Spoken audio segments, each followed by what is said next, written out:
Muy buenos días, compañeros y profesora. A nuestro grupo le correspondió la exposición del tema de aparato digestivo conducto alimentario. El grupo está conformado por Daniel García Cerquera, Karen Melissa Fernández Cerquera, Raquel Díaz Alvarado y quien les habla, María Alejandra Cerquera Vargas. Para iniciar con nuestra exposición debemos saber que el conducto alimentario es la continuación de lo que es la cavidad bucal. Allí se cumplen funciones fundamentales como lo son el agitar, licuar y digerir el alimento, además también de que allí se absorben los elementos nutricionales y el agua, y por último se eliminan los componentes que no son digeribles. Desde un punto de vista morfológico, el conducto alimentario se divide en regiones claramente identificables. Como lo podemos observar en la imagen, estas son el esófago, el estómago, el intestino delgado, que este a su vez se divide en duodeno, yeyuno e íleon. Y por último, el intestino grueso, que este también se divide en lo que es el ciego, colon, recto, conducto anal y el apéndice. El tiempo que pasan los alimentos ingeridos en las diferentes regiones del conducto alimentario puede depender de muchos factores. Uno de ellos puede ser la composición química de los alimentos. Sin embargo, los tiempos de una comida estándar en cada una de estas regiones son los siguientes. En el esófago, 5 segundos, en el estómago, de 3 a 5 horas, en el intestino delgado, de 6 a 12 horas, y en el intestino grueso, de 30 a 40 horas. Ahora hablaré de la estructura del conducto alimentario. Para describir la histología del conducto alimentario se citan 4 capas generales. Como lo podemos observar en la imagen, en su orden estas son la serosa, que es la más superficial, la muscular externa, la submucosa y la mucosa. Iniciaré con la explicación de la capa mucosa. Esta se encuentra ubicada a la luz del conducto alimentario y está tapizada por un epitelio. Podemos ir observando en el esquema que se encuentra en la parte superior de la diapositiva cada uno de estos componentes. Por debajo del epitelio vamos a encontrar un tejido conjuntivo laxo conocido como lámina propia. La lámina propia está muy vascularizada y además alberga glándulas, vasos linfáticos y algunos folículos linfoides. También allí se encuentran unas células que son las encargadas de sintetizar y liberar factores de crecimiento para controlar el ciclo celular del epitelio superficial. La lámina propia está rodeada por la muscular de la mucosa. Esta está formada normalmente por una capa circular interna y otra capa longitudinal externa de músculo liso. Esto quiere decir que en conjunto el epitelio, la lámina propia y la muscular de la mucosa reciben el nombre de mucosa. En la micrografía que encontramos aquí, en la parte superior podemos ver la capa mucosa. Luego tenemos la submucosa. Esta se encuentra rodeando la mucosa y es un tejido conjuntivo fibroblástico denso e irregular. Esta capa no contiene glándulas excepto en lo que es el esófago y el duodeno. Esta contiene vasos sanguíneos y vasos linfáticos, además de un componente muy importante del sistema nervioso entérico denominado plexo submucoso Meissner. Este plexo alberga el cuerpo de neuronas parasimpáticas postganglionares que ellas lo que se encargan de hacer es controlar la motilidad de la mucosa y la actividad secretora de las glándulas. En la micrografía que encontramos en la diapositiva, encontramos la capa submucosa entre la capa mucosa y la capa muscular externa. Tenemos la capa muscular externa. Esta se encuentra revistiendo lo que es la submucosa y es una gruesa capa muscular que se encarga de la actividad peristáltica. Esto quiere decir que lo que hace es empujar el contenido de la luz a lo largo del tubo digestivo. Esta está formada por músculo liso, a excepción del esófago, y suele organizarse en una capa circular interna y otra longitudinal externa. Entre estas dos capas musculares se sitúa otro componente del sistema nervioso entérico muy importante que es conocido como plexo mientérico de Auerbach. Este plexo se encarga de regular la actividad de la muscular externa y también alberga cuerpos neuronales parasimpáticos postganglionares. En la micrografía podemos observar la capa muscular externa en la parte más inferior, que sería esta. A continuación, describiré cada una de las diferentes regiones del conducto alimentario y además analizaremos las diferencias con respecto a las estructuras generales anteriormente mencionadas. Primero tenemos lo que es el esófago, que es un tubo muscular de unos 25 centímetros de longitud, que es el encargado de transportar el bolo alimenticio desde la bucofaringe hasta lo que es el estómago. Su configuración histológica, como podemos observar en la imagen, está dada por una mucosa, una submucosa, una muscular externa y una adventicia, y vamos a revisar las características de cada una de ellas a continuación. Primero tenemos lo que es la capa mucosa, que está conformada por un epitelio, por una lámina propia y una muscular de la mucosa. Primero tenemos el epitelio, que es un epitelio plano estratificado no queratinizado de unos 0.5 milímetros de espesor.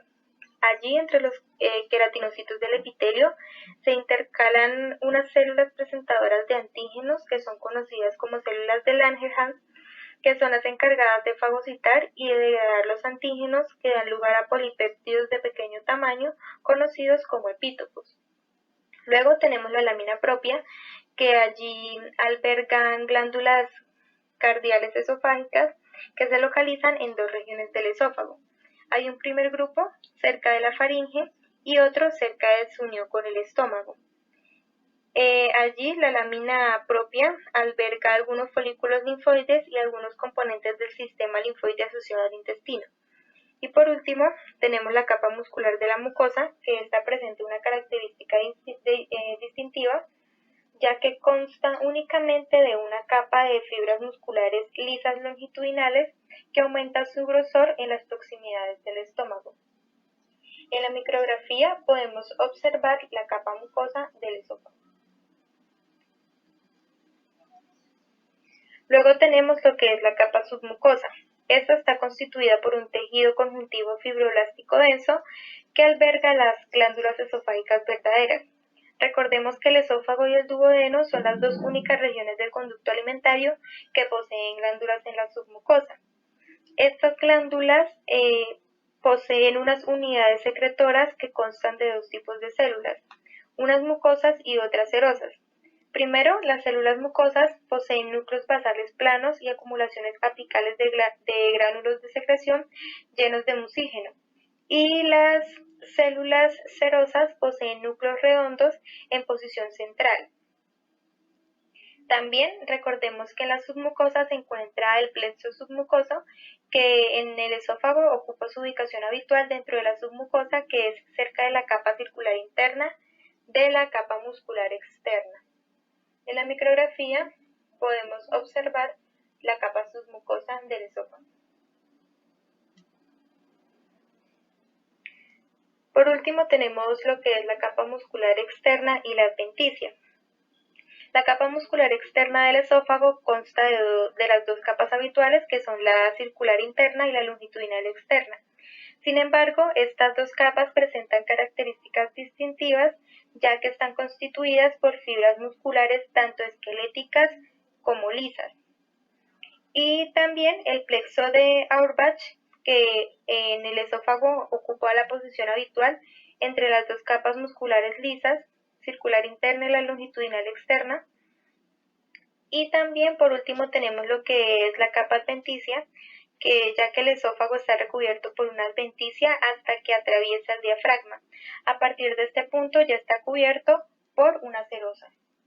Aquí en la micrografía podemos observar la capa muscular externa y la adventicia del esófago. Bueno, aquí vamos a hablar sobre el estómago. El estómago se encarga de formar y procesar los alimentos ingeridos para posteriormente convertirlos en un líquido ácido y espeso, que se denomina quimio. También el estómago mantiene una presión intraluminar gracias a una hormona que se llama grelina, que es liberada por células del sistema neuroendocrino. Las células de grelina inducen la sensación de hambre y modulan la relajación respectiva de las fibras musculares de la muscular externa. Otra de las características es que es una estructura sacular que en un estado de reposo en un adulto tiene un volumen de 50 mililitros, pero puede llegar a 1500 mililitros de alimentos y jugos gástricos cuando se distiende al máximo. También libera pequeñas cantidades de quimo a través de la válvula pilórica hacia el duodeno. El duodeno está acá, entonces va a tener un recorrido así. Aquí podemos ver las capas que contiene el estómago, donde en la parte más interna tiene la mucosa, después la submucosa, las capas musculares y la serosa. Aquí se presentan las cuatro regiones del estómago. Están las cardias, el fondo, el cuerpo y el píloro. Entonces las cardias simplemente es una zona estrecha a nivel de la unión gastroesofágica. Entonces se resalta acá el esófago y el fondo, que es la parte más superior del estómago. Ella pues está literalmente hacia el lado izquierdo del esófago, ¿sí? Y a menudo está llena de gases. El cuerpo, se observa en la imagen, que es la zona, o bueno, la región con mayor tamaño, simplemente es la responsable de la formación del quimo, ¿sí? Y el píloro es un segmento infundibular contraído, que solamente controla la liberación del quimo al duodeno, que es esta zona. Aquí vamos a describir la región del fondo gástrico. Entonces hacemos referencia a la mucosa fúndica, que es una mucosa del fondo del estómago que consta de tres componentes habituales, que es un epitelio que tapiza la luz, es una zona de tejido conjuntivo subyacente o se puede llamar una lámina propia, y también tiene los estratos del músculo liso que forma la muscular de la mucosa. Entonces en esta imagen podemos ver eh, bien caracterizado sus componentes, donde está la mucosa, sus glándulas, la mucosa muscular, la submucosa, y acá hace la subdivisión, ¿sí?, de las glándulas gástricas, donde presenta su base, su cuello y el istmo. A continuación está el epitelio. El revestimiento epitelial del estómago secreta una mucosidad visible que se adhiere a la mucosa gástrica y la protege. Por lo tanto, la luz del fondo del estómago está revestida por un epitelio cilíndrico simple, que está compuesta por células de revestimiento superficial, y esta a su vez produce una capa gruesa conocida como moco visible. El aspecto de esta capa gruesa es como una sustancia gelatinosa que se adhiere al estómago y lo protege de la autodigestión. También resaltamos que existen las células regeneradoras, que son más numerosas en el cuello de las glándulas, y pues más adelante vamos a hablar sobre ellas con más detalle. En esta imagen histológica hacemos referencia al epitelio que se encuentra acá. Pasamos a la lámina propia, que es un tejido conjuntivo laxo muy vascularizado y está formado de células plasmáticas, linfocitos, mastocitos, fibroblastos y algunas células musculares lisas. También tiene glándulas conocidas como glándulas fúndicas, ¿sí? Y esta la vamos a tocar en la siguiente diapositiva con unas distribuciones y hacemos referencia a esta lámina que está ubicada acá. Entonces, las glándulas fúndicas van desde la muscular de la mucosa hasta la base de la fosa gástrica. Esta se divide en tres regiones. Como pueden ver, está el istmo, el cuello y el fondo. Estas tienen células en cada región, que las vamos a tocar en la siguiente diapositiva, donde hacemos referencia a los 6 tipos de células que presenta el epitelio cilíndrico simple que constituye la glándula fúndica, ¿cierto? Entonces, en la región istmo tenemos células de revestimiento superficial y algunas células dennes. Acá en el cuello están las células mucosas del cuello, las células regeneradoras, las células parietales y algunas células de DNS. Y en la base tenemos células principales, células parietales ocasionales y algunas células de DNS. Entonces, voy a resaltar, los 6 tipos de células son células de revestimiento superficial, células parietales, células regeneradoras, que son, entre comillas, madre, y células mucosas del cuello, las principales y las DNS. Las células mucosas del cuello son cilíndricas y son parecidas a las células de revestimiento superficial, pero estas están deformadas por la presión que ejercen las células vecinas y debido a esto ellas van a tener microvellosidades muy cortas. También van a presentar un núcleo en posición basal, también un aparato de Golgi y un retículo endoplasmático rugoso. Estas células producen mucosidad soluble que se mezcla con el quimo y lo lubrica. ¿Para qué? Para que haya una reducción de la fricción durante su desplazamiento a lo largo del tubo digestivo. Entrando con las células regeneradoras o madres, estas células son cilíndricas pero no poseen orgánulos, pero sí disponen de una gran cantidad de ribosomas. Estas células regeneradoras proliferan para reponer todas las células especializadas que tapizan las glándulas púndicas, las fosas gástricas y la superficie luminal. Estas son capaces de proliferar o tienen un alto grado de proliferación debido a que se renuevan cada 5 a 7 días. Y también ayudan a las células mucosas del cuello a hacer su renovación muy rápida. Las células parietales u oxínticas son células que producen ácido clorhídrico y el factor intrínseco gástrico, que estos dos productos pasan a una luz del estómago y se localizan fundamentalmente en la mitad superior de las glándulas púndicas. Una característica muy notable de estas células parietales es la presencia de invaginaciones. ¿Para qué? Para que ellas puedan formar canalículos intracelulares que tapicen las microvellosidades. La forma de ellas son redondas o piramidales con un diámetro aproximado de 20 a 25 micrómetros. Con las células principales o cimógenas, estas células sintetizan las enzimas pepsinógeno, la renina y una lipasa gástrica, que son liberadas a la luz del estómago. Estas células son cilíndricas que poseen un citoplasma basófilo y en una micrografía electrónica de las células principales se observa un retículo endoplasmático muy abundante y un extenso aparato de Golgi. También estas tienen una estimulación neural del nervio vago, que es el principal factor que contribuye a la liberación del pepsinógeno. Por último, vamos a tener las células DNS. Estas células pueden ser abiertas o cerradas y tienen como función sintetizar algunas hormonas, como hormonas endocrinas, paracrinas y neurocrinas. Como les había comentado, estas células pueden ser de tipo abierto y de tipo cerrado. Cuando hablamos de las células tipo abiertas, estas alcanzan la luz de las glándulas gracias a unas prolongaciones apicales de tipo microvellosidades. Estas pueden registrar el contenido de la luz gástrica, mientras que las de tipo cerradas, estas células no poseen este tipo de prolongaciones y por lo tanto no tienen acceso a la luz gástrica. Bueno, aquí entramos a hablar sobre la muscular de la mucosa del estómago, haciendo referencia a la región cardial y a la región pilórica. Cuando hablamos de la región cardial se diferencia de la región fúndica porque las fosas gástricas son menos profundas y la base de sus glándulas están muy enrolladas, mientras que su población celular de estas glándulas están constituidas por células de revestimiento superficial, células mucosas del cuello y células DNS.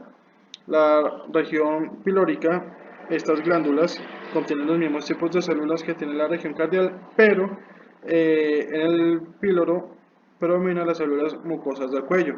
Además, estas producen un moco soluble. También estas células secretan lisosimas, que es una enzima bactericida. Entonces, acá en esta imagen estamos hablando de la muscular de la mucosa que está entre la mucosa y la submucosa, y en esta hacemos referencia a las glándulas pilóricas. Tocaremos la submucosa gástrica, que es un tejido conjuntivo colagenoso que es denso e irregular. Esta submucosa gástrica posee una red vascular y linfática, que es muy rica, que irriga y drena los vasos de la lámina propia. También tiene un plexo submucoso de Meissner que ocupa la posición habitual. En esta imagen podemos hacer la referencia de la submucosa. La muscular externa del estómago está formada por tres capas de músculo liso, donde tenemos la oblicua interna, la circular media y la capa longitudinal externa. La más interna o profunda es la oblicua interna, que no está claramente delimitada, salvo en la región cardial. La capa circular media, que se diferencia notoriamente en el estómago y especialmente en la región pilórica donde se forma el esfínter pilórico, que hacemos referencia a esta capa, que es la del medio, la circular media. Ya por último, la capa longitudinal externa, que es muy visible en la región cardial y en el cuerpo del estómago, pero está muy poco desarrollado en la región pilórica. En esta diapositiva quiero resaltar el plexo mentérico de Erbach, que se localiza entre las capas circular media y la capa longitudinal externa de la musculatura lisa, que está acá. Entrando en la histofisiología del estómago, la mucosa y las glándulas del estómago producen y liberan secreciones a la luz gástrica, que están compuestas por agua, ácido clorhídrico y un factor intrínseco gástrico. Estas glándulas gástricas producen aproximadamente de 2 a 3 litros de jugos gástricos cada día y están compuestos por aguas, ¿sí?, que están procedentes de tejidos conjuntivos intersticiales y es transportado por las células parietales. También les había comentado que existía un ácido clorhídrico y el factor intrínseco gástrico que está producido por células parietales, también las enzimas que están producidas por las células principales y por último vamos a tener un moco visible y un moco soluble. El moco visible está producido por células de revestimiento superficial y el moco soluble está producido por las células mucosas del cuello. Para el vaciado del contenido gástrico, debemos tener en cuenta que el estómago, al estar vacío, el píloro siempre va a estar abierto. Sin embargo, durante el peristaltismo, el esfínter pilórico va a estar siempre cerrado. Durante las contracciones de la muscular externa y la relajación del esfínter pilórico, permite que el estómago se vacíe y envíe partes del quimo al duodeno, como se puede observar aquí en este GIF, que va a entrar la comida a partir del esófago. Esta comida va a formarse en forma de un quimo y este quimo va a pasar por la región pilórica y finalmente va a llegar al duodeno. Entonces, la velocidad que tiene el estómago para poder liberar este quimo depende de qué, de que la comida o bueno el quimo formado sea ácido, tenga un contenido calórico o ya sea muy graso, ¿cierto? Para que ocurra un vaciado de estómago deben existir factores que faciliten dicho vaciado. Entonces, tenemos el grado de distensión gástrica y la acción de la gastrina. Esta gastrina es una hormona que estimula la contracción de la muscular externa de la región pilórica y relaja el esfínter pilórico. Pero también existen factores que inhiben el vaciado gástrico, que son la distensión del duodeno, la sobreabundancia de la grasa y la presencia de proteínas o hidratos de carbono, que estos factores activan mecanismos de retroalimentación neural y estimulan la liberación de colecistocinina, la cual contrarresta la acción de la gastrina.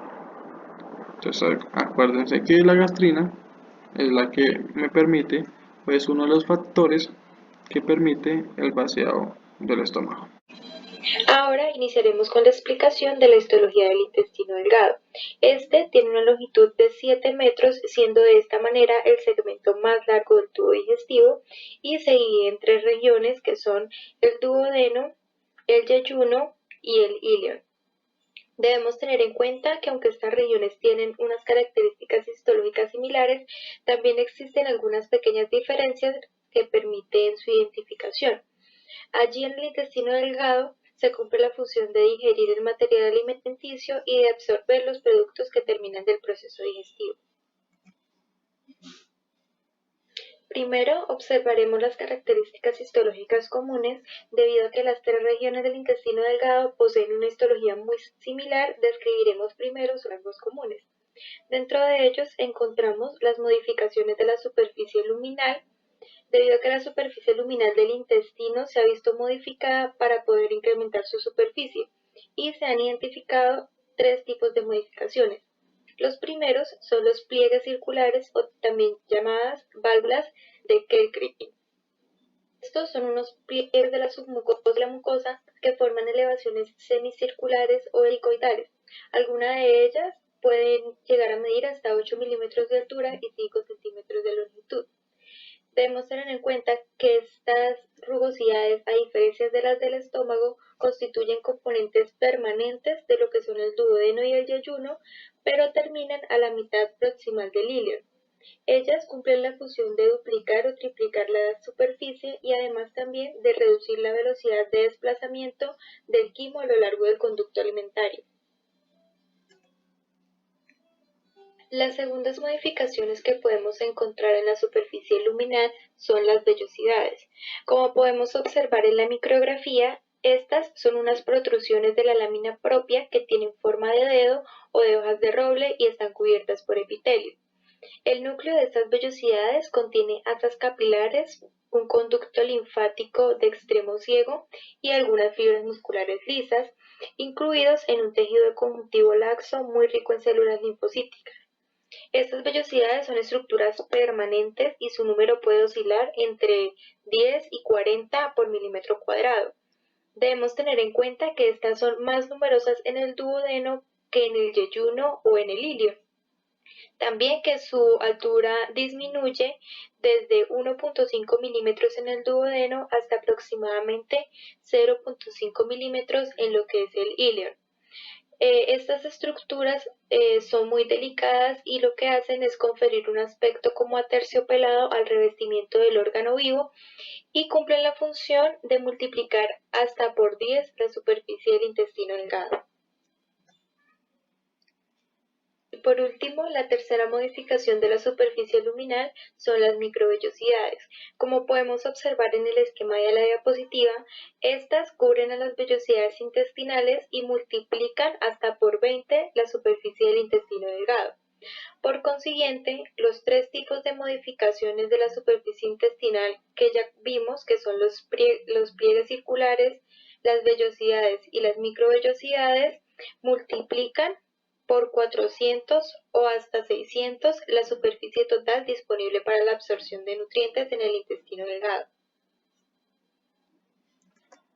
A continuación estudiaremos las características de la mucosa intestinal.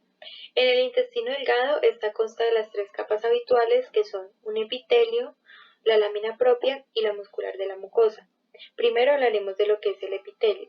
Como podemos observar en la micrografía, es un epitelio cilíndrico simple que cubre las vellosidades y la superficie de los espacios intervellosos está formado por células absorbentes superficiales, células caliciformes y células DNS y veremos las características de cada una de ellas a continuación. Primero observaremos las células absorbentes superficiales o también llamadas enterocitos. Estas son las más numerosas del epitelio y como podemos observar en la micrografía, son células altas de unos 25 nanómetros de longitud que poseen núcleos ovalados en sus bases y su superficie apical presenta un borde estriado. La función de estas células es la digestión final y absorción del agua y nutrientes. Luego tenemos lo que son las células caliciformes. Estas son glándulas unicelulares que en el duodeno poseen un número más pequeño y su número va aumentando en dirección a lo que es el ilion. Estas son las encargadas de fabricar mucígeno, cuya forma hidratada es la mucina, que es un componente del moco o la capa protectora que tapiza la luz del intestino. En la micrografía podemos observar las células caliciformes que se encuentran de un color un poco más oscuro. Luego tenemos las células DNS. En el intestino delgado se encuentran tanto en tipo abierto como de tipo cerrado y estas sintetizan hormonas paracrinas y endocrinas. Las células abiertas expresan las proteínas de los receptores del gusto que corresponden a los genes T2R38, T1R1, T1R2 y T1R3. Y por consiguiente actúan en el intestino como células del gusto, distinguiendo entre tres sensaciones ligadas a receptores de la proteína G, que son el amargo, dulce y el umami. Entonces, cuando éstas detectan los componentes dulces del contenido intestinal, envían una señal a las células beta de los islotes de Langerhans para que liberen la hormona insulina a la circulación sanguínea. Por último, tenemos las células M o células de los micropliegues que, como podemos observar en la micrografía, estas sustituyen el epitelio cilíndrico simple del intestino delgado en las regiones en las que existen folículos linfoides junto al epitelio. Se cree que estas células M pertenecen al sistema de fagocitos mononucleares y que captan, fagocitan y transportan los antígenos presentes en la luz intestinal. Dando por terminada la explicación del epitelio, continuaremos con lo que es la lámina propia. Como podemos observar en la micrografía, el tejido conjuntivo laxo de la lámina propia forma parte de lo que es el núcleo de las vellosidades, y el resto de esta lámina propia se extiende hasta la muscular de la mucosa, comprimido en forma de láminas muy delgadas de tejido conjuntivo que es muy vascularizado. Esta lámina propia también posee numerosas células linfocíticas y contiene algunos folículos linfoides. Ahora veremos lo que son las criptas de Lieberkühn, que estas son glándulas tubulares simples que, como podemos observar en el esquema de la diapositiva, se abren a los espacios intervellosos como perforaciones al revestimiento epitelial.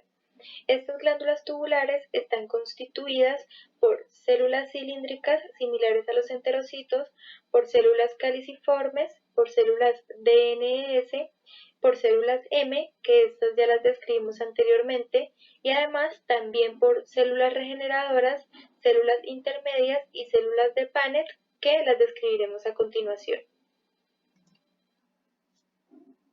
Entonces, ahora veremos lo que son las células regeneradoras del intestino.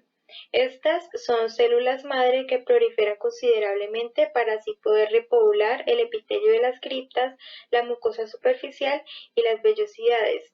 Estas penetran en forma de cuña los espacios limitados que hay entre las células recién formadas y se ha demostrado que muestran una velocidad de división celular muy elevada y además que tienen un ciclo vital relativamente corto de 24 horas.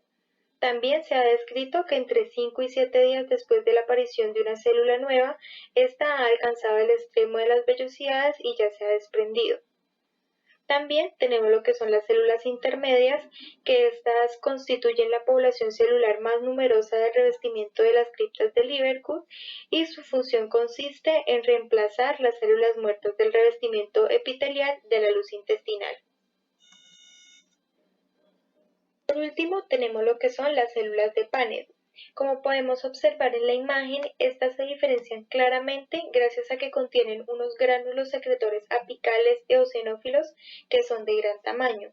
Estas células tienen una forma piramidal y ocupan el fondo de las criptas de Lieberkühn y son las encargadas de sintetizar la sustancia antibacteriana llamada lisozima y también proteínas defensivas como las defensinas y el factor de necrosis tumoral alfa. La siguiente capa es la muscular de la mucosa, que en el intestino delgado está formada por una capa de células musculares lisas circular interna y otra longitudinal externa. Las fibras musculares de la capa circular interna penetran en la vellosidad y la recorren hasta el extremo del tejido conjuntivo, alcanzando la membrana basal. Y también durante la digestión, estas fibras musculares lo que hacen es contraerse rítmicamente para así poder acortar las vellosidades varias veces por minuto. En la micrografía podemos observar las fibras musculares de la capa muscular de la mucosa. Luego tenemos la capa submucosa, que en el intestino delgado está compuesta por un tejido conjuntivo fibroblástico denso e irregular que tiene un importante aporte linfático, neural y vascular. La inervación intrínseca de esta capa está dada por lo que es el plexo submucoso parasimpático o también llamado plexo de Meissner. Y también debemos tener en cuenta que esta capa submucosa en el duodeno es especial, ya que allí alberga unas glándulas conocidas como glándulas de Brunner que veremos a continuación. En la micrografía podemos observar la capa submucosa ubicada entre la capa mucosa y la capa muscular externa. Glándulas de Brunner son glándulas tubuloalveolares ramificadas y sus conductos penetran en lo que es la capa muscular de la mucosa y suelen atravesar la base de las criptas del Liverpool para así poder liberar sus secreciones a lo que es la luz duodenal. En ocasiones también sus conductos se abren a lo que son los espacios intermedios. Estas glándulas de Brunner tienen la función de secretar un líquido mucoso y alcalino en respuesta a la estimulación parasimpática. Este líquido lo que hace es ayudar a neutralizar el quimo ácido que llega al duodeno procedente del estómago. También estas glándulas sintetizan lo que es la urogastrina. En la micrografía podemos observar la capa submucosa y dentro de ella las glándulas de Brunner. Por último, tenemos lo que es la capa muscular externa y la serosa. Como podemos observar en la micrografía, la capa muscular externa del intestino delgado está formada por una capa de músculo liso circular interna y otra longitudinal externa. Entre estas dos capas musculares se va a encontrar lo que es el plexo mientérico de Auerbach, que es el encargado de la inervación intrínseca de la cubierta muscular externa. Esta capa muscular externa se encarga de la actividad peristáltica del intestino delgado. Y por último tenemos que, excepto en el tercer y segundo tramo del duodeno que poseen una adventicia, todo el resto del intestino delgado está rodeada por una capa serosa que podemos observar en la micrografía.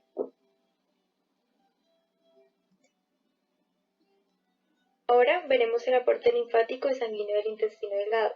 Debemos tener en cuenta que el intestino delgado dispone de un aporte linfático y sanguíneo muy desarrollado. Existen unos capilares linfáticos de extremo ciego denominados quelíferos que, como podemos observar en la micrografía, estos se encuentran ubicados en el número 1 en lo que es el núcleo de las vellosidades. Estos drenan su contenido al plexo linfático submucoso. Desde allí, la linfa pasa por una serie de ganglios linfáticos hasta llegar al conducto torácico. Este conducto torácico es el mayor vaso linfático del organismo y drena su contenido en el sistema circulatorio a nivel de la unión de las venas yugular interna y subclavia izquierda. También unas asas capilares adyacentes a los quelíferos drenan a través de los vasos sanguíneos que son tributarios del plexo vascular submucoso y desde allí la sangre es transportada hasta la vena porta hepática para que el hígado pueda procesarla.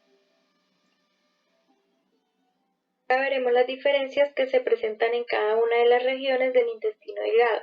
Primero tenemos el duodeno, que este representa el segmento más corto del intestino delgado, ya que tiene solo 25 centímetros de longitud. Este recibe bilis del hígado y jugos digestivos del páncreas a través del conducto colédoco y del conducto pancreático respectivamente. Estos conductos desembocan a la luz del duodeno en una estructura llamada papila duodenal o papila de Vater.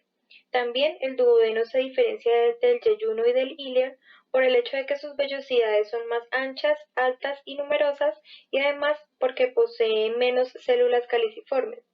Y este también contiene glándulas de Brunner en su submucosa. Luego tenemos el yeyuno, que allí podemos observar que sus vellosidades son más estrechas, cortas y escasas y además que el número de células caliciformes es mayor que en el duodeno. Por último, tenemos el íleon, que allí se puede observar que las vellosidades son más escasas, cortas y estrechas que en las dos regiones anteriormente nombradas. Además, la lámina propia del íleon alberga agrupaciones permanentes de folículos linfoides que se conocen como placas de Peyer. Estas estructuras se localizan en la pared del íleon opuestas a la inserción del mesenterio. También en la región de las placas de Peyer las vellosidades son más bajas y pueden hasta incluso desaparecer. Relación clínica que tenemos referente al intestino delgado es el llamado divertículo de Meckel. Esta es una anomalía congénita muy frecuente que se observa aproximadamente en un 2% de la población de raza blanca.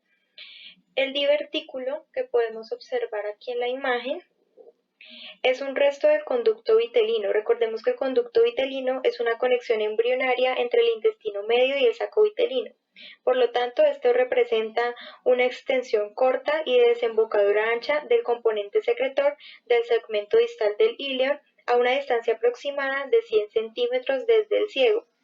Esto, en la mayoría de los casos, es asintomático, pero a veces puede sangrar y causar una obstrucción intestinal.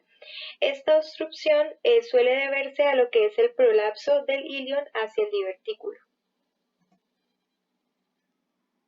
Ahora veremos lo que es la histofisiología del intestino delgado, ya que además de las funciones que éste desempeña en la digestión y en la absorción, también tiene una actividad inmunitaria y secretora. Por lo tanto, primero vamos a ver lo que es la actividad inmunitaria de la lámina propia.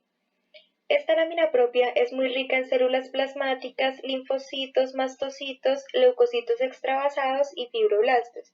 Además también que en la lámina propia es frecuente encontrar folículos linfoides solitarios junto al revestimiento epitelial de la mucosa. Por otra parte, como ya hemos explicado anteriormente, el ilion posee grupos permanentes de folículos linfoides que en conjunto reciben el nombre de placas de Pelle. En el esquema que vemos en la diapositiva, podemos ver las células M y su relación inmunitaria con el conducto alimentario. Se puede observar allí que la inmunoglobulina A es sintetizada por células plasmáticas de la lámina propia y que desde allí una parte accede a la luz duodenal directamente por los enterocitos, mientras que la mayor parte de la inmunoglobulina A pasa al sistema porta-hepático y los hepatocitos del hígado la combinan con una proteína secretora y la transportan a la vesícula biliar, donde ésta se almacena junto a la bilis. Y cuando la bilis pasa al duodeno, contiene una gran cantidad de inmunoglobulina A, por consiguiente, la mayor parte de inmunoglobulina A pasa a la luz del duodeno a través de la bilis. Ahora veremos la actividad secretora del intestino delgado. Las glándulas que se encuentran en el intestino delgado secretan moco y un líquido acuoso en respuesta a la estimulación neural y hormonal. La estimulación neural procede del plexo submucoso y este constituye el principal factor desencadenante, pero también las hormonas secretina y colecistocinina intervienen en la regulación de las actividades secretoras de las glándulas de Brunner en el duodeno y de las criptas de Lieberkühn, que estas en conjunto producen cada día casi 2 litros de un líquido ligeramente alcalino. También las células DNES en el intestino delgado sintetizan numerosas hormonas que influyen en el movimiento del intestino y ayudan a regular la secreción gástrica de HCl y la liberación de secreciones pancreáticas. Veremos las contracciones del intestino delgado. Primero tenemos las contracciones mixtas, que estas son más localizadas y redistribuyen el quimo de forma secuencial para exponerlo a los jugos gástricos. Como segundo tenemos las contracciones propulsoras, que estas adoptan la forma de ondas peristálticas que facilitan el desplazamiento del quimo a lo largo del intestino delgado. Dado que el quimo avanza por término medio de 1 a 2 centímetros por minuto, pasaría de 6 a 12 horas en el intestino delgado. Este ritmo peristáltico está controlado por impulsos neurales que se dan por el plexo mientérico y también por factores hormonales. Las hormonas colecistocinina, gastrina, motilina, sustancia P y serotonina incrementan la motilidad intestinal, mientras que la secretina y el glucagón reducen la motilidad. Ahora veremos las correlaciones clínicas. Entonces, si la mucosa intestinal sufre una irritación profunda por efecto de sustancias tóxicas, la capa muscular externa puede experimentar contracciones intensas, rápidas y de larga duración, y estas son conocidas como ráfagas peristálticas. Estas ráfagas peristálticas son fuertes contracciones que empujan el quimo hacia el colon en cuestión de minutos para eliminarlo rápido en forma de diarrea. Ahora hablaremos de la digestión. Cuando el quimo llega al duodeno, este está en pleno proceso de digestión debido a las enzimas producidas por las glándulas de la cavidad oral y del estómago. Esta digestión se intensifica en el duodeno debido a la presencia de enzimas procedentes del páncreas exocrino. De esta manera, la degradación final de las proteínas y los hidratos de carbono tiene lugar en las microvellosidades, donde las dipeptidasas y disacaridasas adheridas al glucocálix liberan los aminoácidos individuales y los monosacáridos. Estos monómeros son transportados al interior de los enterocitos por unas proteínas transportadoras específicas. No obstante, los dipéptidos y los tripéptidos son endocitados también por los enterocitos. Por otra parte, los lípidos son emulsionados por las sales biliares para formar pequeños nódulos de grasa. Estas sales biliares secretan los monoglicéridos y los ácidos grasos libres en micelas de 2 nanómetros de diámetro que difunden hacia el interior de los enterocitos a través de su plasmalema. Por último hablaremos de la absorción. Esta está dada por las células absorbentes superficiales o enterocitos del intestino delgado. Estos absorben aproximadamente de 6 a 7 litros de agua, 30 a 35 gramos de sodio, 0,5 kilogramos de hidratos de carbono y proteínas y 1 kilogramo de grasa. Entonces, el agua, los aminoácidos, los dipéptidos y tripéptidos, los iones y los monosacáridos entran en los enterocitos y son liberados al espacio intracelular a nivel de la membrana vasolateral. En el esquema que podemos encontrar en la diapositiva, vamos a ver cómo es el proceso que se da con los lípidos hasta su reabsorción a los capilares sanguíneos. En el número 1 podemos observar que los lípidos presentes en la luz del intestino delgado son degradados por la lipasa pancreática a ácidos grasos y monoglicéridos. En el número 2, los monoglicéridos y los ácidos grasos son emulsionados por la bilis y forman micelas que entran en los enterocitos. El glicerol se difunde directamente al interior de los enterocitos. En el número 3, los monoglicéridos y los ácidos grasos son estratificados a triglicéridos en el interior del retículo endoplasmático liso. En el cuarto, los triglicéridos forman complejos con proteínas en el interior del aparato de Golgi y forman kilomicrones que son liberados a los quilíferos. Y por último, en el número 5, el glicerol y los ácidos grasos de cadena corta y media son absorbidos directamente a la sangre. La correlación clínica que tenemos es que en el intestino delgado puede producirse una mala absorción aun cuando el páncreas secrete su dotación normal de enzimas. Estos distintos trastornos que provocan una mala absorción reciben el nombre de SPRUE. En este caso traemos el ejemplo de la enteropatía por gluten. Esta es una forma bastante interesante de SPRUE que es causada por el gluten. El gluten es una sustancia presente en el centeno y en el trigo que destruye las microvellosidades e incluso las vellosidades de las personas que son sensibles. Estos efectos pueden deberse a una respuesta alérgica al gluten y en los pacientes que tienen este trastorno se disminuye la superficie disponible para la absorción de los nutrientes. El único tratamiento que hay para este trastorno consiste en la supresión de los cereales que contienen gluten de la dieta. El intestino grueso está conformado por un colon ascendente, un colon transverso, un colon descendente, un colon sigmoide, el recto y finalmente el ano. Este aproximadamente mide 1,5 metros de longitud, que es capaz de absorber gran parte del agua y de los iones del quimo que recibe del intestino delgado. Esto lo hace para condensar el quimo y convertirlo en heces para posteriormente eliminarlo. En la histología del colon, el colon no tiene microvellosidades, pero sí tiene un gran número de criptas de Lieberkühn. Tiene una composición muy similar a la del intestino delgado, salvo por la ausencia de células Paneth. También el número de células caliciformes que están presentes en su epitelio cilíndrico simple, que está representada acá en esta imagen, aumenta desde el ciego hasta el colon sigmoide, pero las más numerosas en la mayor parte del colon son los enterocitos. También hay células DENES, incluyendo las células L que secretan péptido y I. Es una hormona que reduce el apetito, aunque están numéricamente muy pocas.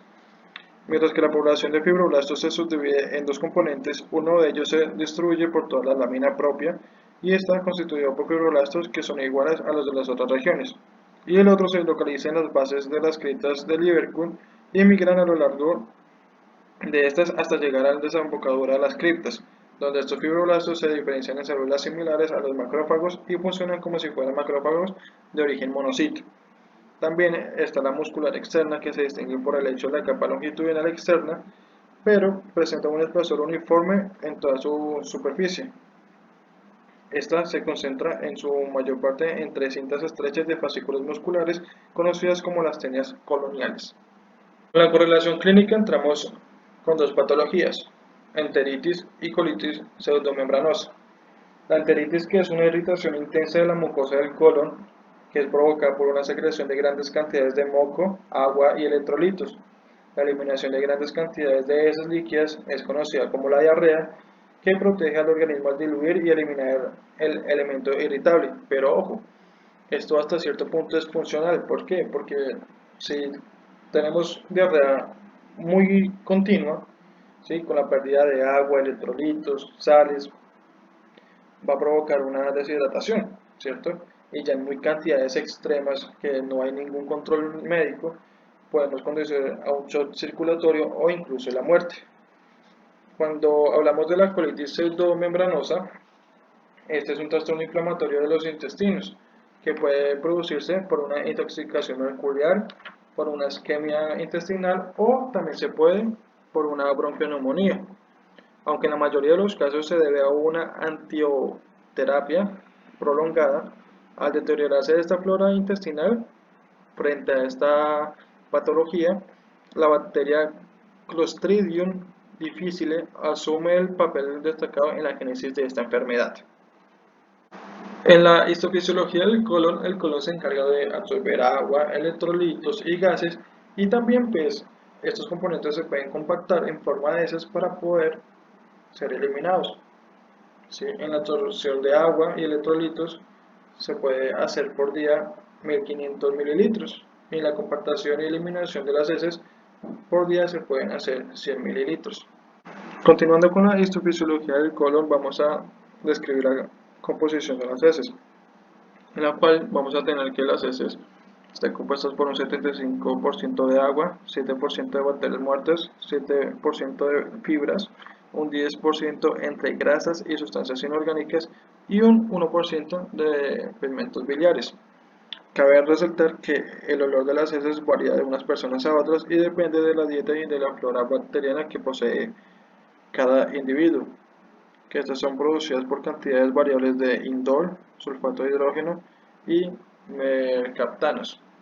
Como pueden observar en la imagen, esta es como que la más feliz, ¿cierto? Entonces yo creo que es la más saludable, como que la más chévere. Por último, la actividad bacteriana dentro del colon genera gases, que es liberada en forma de plato y están compuestas por dióxido de carbono, metano, hidrógeno, que se puede mezclar posteriormente con el nitrógeno y el oxígeno del aire deglutido. El intestino grueso contiene entre 7 y 10 litros de gases cada día, de los cuales solo se pueden expulsar de 0,5 a 1 litro de gases en forma de flato. El resto se absorbe a través de las mucosas del colon. Entonces no hay forma de negarlos, ¿sí? Porque pues todos los días van a salir estos gases. También el colon puede producir moco y este moco protege a la mucosa del colon y facilita así la compactación de las heces. En la microbiota del colon voy a hablar de algo muy generalizado, que es el cuerpo humano, que está constituido por 1000 millones de células, pero esta cifra queda muy pequeña a comparación de la de 10 millones de microorganismos que se calcula que habitan en la mucosa del aparato digestivo. Entonces, esta población de microorganismos recibe el nombre de microbiota. Entonces, hay una microbiota que habita en el intestino grueso y está formada por organismos comensales. También les voy a dar un ejemplo de cómo nosotros recibimos el primer paquete de microorganismos, o ya sea una microbiota, que es por un parto natural. Ya las personas que nacieron por cesárea, pues no se pueden, ¿cierto? Entonces, las personas que nacen por parto natural adquieren una microbiota que es procedente del conducto vaginal materno, y esta flora va a ser muy idéntica a la de la madre. También se cree que la flora intestinal durante la lactancia se expande gracias pues a la leche materna que nos aportan nuestras madres, ¿sí? Y también la dieta del niño, cuando se suplementa y posteriormente sustituye a la leche materna, la flora intestinal empieza a parecerse a los adultos de la familia nuclear. También existen dos tipos de microorganismos, que se consideran los residentes predominantes en la luz intestinal de algunas poblaciones de los seres humanos, que son la Prevotella y los bacteroides. Para la regulación del control de apetito, puede ser extraño que nosotros hablemos de esta regulación después de describir el colon, pero parece que todo el tubo digestivo influye en esta sensación. Entonces, el control del apetito es un proceso multifactorial que presenta componentes psicológicos, físicos, bacterianos y fisiológicos. Cuando hablamos del componente psicológico, este abarca el olor, la visión y las ideas de comer, más que todo son antojos. En los componentes físicos, esto incluye el estómago y el duodeno, pues prácticamente están vacíos y dan un índice de sensación de hambre. Y en realidad los componentes físicos están regulados por los factores fisiológicos como la concentración de nutrientes en la sangre. Aunque no se conoce muy bien el componente microbiano, se ha comprobado que la microbiota está relacionada directamente con la cantidad de grasa corporal que lleva el individuo y se acompaña con una disminución de concentración sanguínea de determinadas hormonas que, en concreto, son las PPI y las GLI-1. En los factores hormonales del control del apetito podemos encontrar las células DNS del tubo digestivo, que ellas son fabricadoras de la mayoría de las hormonas que controlan pues, el apetito. Estas hormonas no solamente controlan la ingesta de alimentos, sino que también son capaces de regular el gasto energético en el proceso. También podemos encontrar la insulina, que es sintetizada por las células beta de los estores del páncreas, que ellos intervienen en el control de la glicemia, pero también reducen el apetito, mientras que la leptina, que es una hormona sintetizada por los adipocitos, donde tiene una función que es inhibir la sensación de hambre y reduce de este modo la ingesta de alimentos.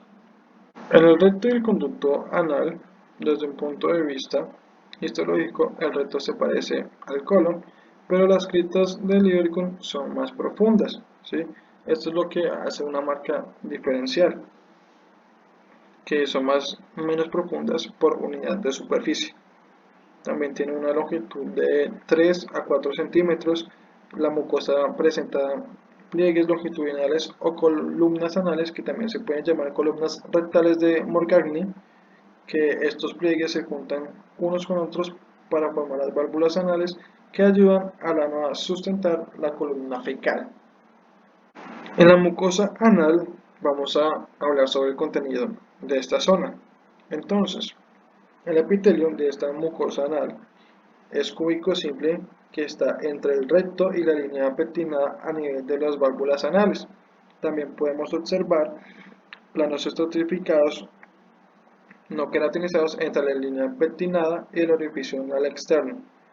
También hay un plano estratificado, pero sí es queratinizado en la epidermis del ano.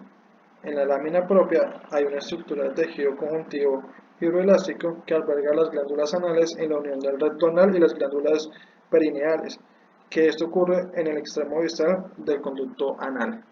En la submucosa del conducto anal, que está compuesta por tejido conjuntivo fibroelástico en el cual albergan dos plexos venosos, el plexo hemorroidal interno y el plexo hemorroidal externo, que está por encima de la unión entre el conducto anal y el orificio externo o el ano, donde aquí hacemos referencia a la submucosa, que lo hacemos con una flechita. Entonces esta flechita me alberga toda la mucosa del conducto anal, esta zona de acá. Por último entramos al apéndice, que el apéndice es vermicular en un divérculo cecal de 5 a 6 centímetros de longitud, ¿sí? Y la mucosa del apéndice está formada por un epitelio cilíndrico simple que contiene enterocitos, células caliciformes y células M. Allí es donde los folículos linfoides lindan con este epitelio. También hay una lámina propia, que es un tejido conjuntivo laxo con numerosos folículos linfoides y criptas de Lieberkühn, pero estas criptas son muy poco profundas.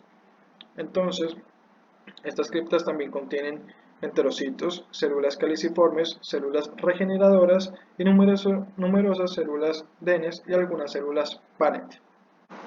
Hace poco se creía que la función del apéndice no era funcional, ¿sí? Pero entonces actualmente se cree que la luz de esta estructura alberga una biopelícula bacteriana de colonias que representan la flora intestinal normal.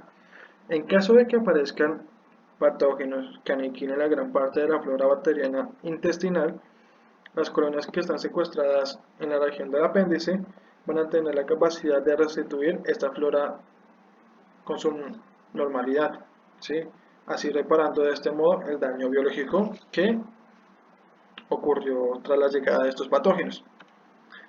Entonces, para la correlación clínica, como todo el mundo ya conoce que es la apendicitis, que es una inflamación en el apéndice, es más frecuente en adolescentes y en adultos jóvenes.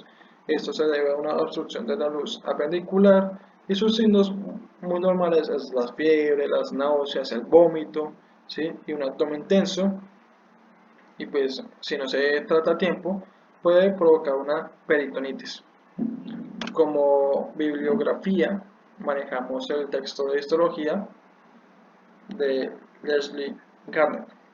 Entonces, muchas gracias. Espero que les haya gustado la exposición, que fue un poquito larga, bueno, bastante.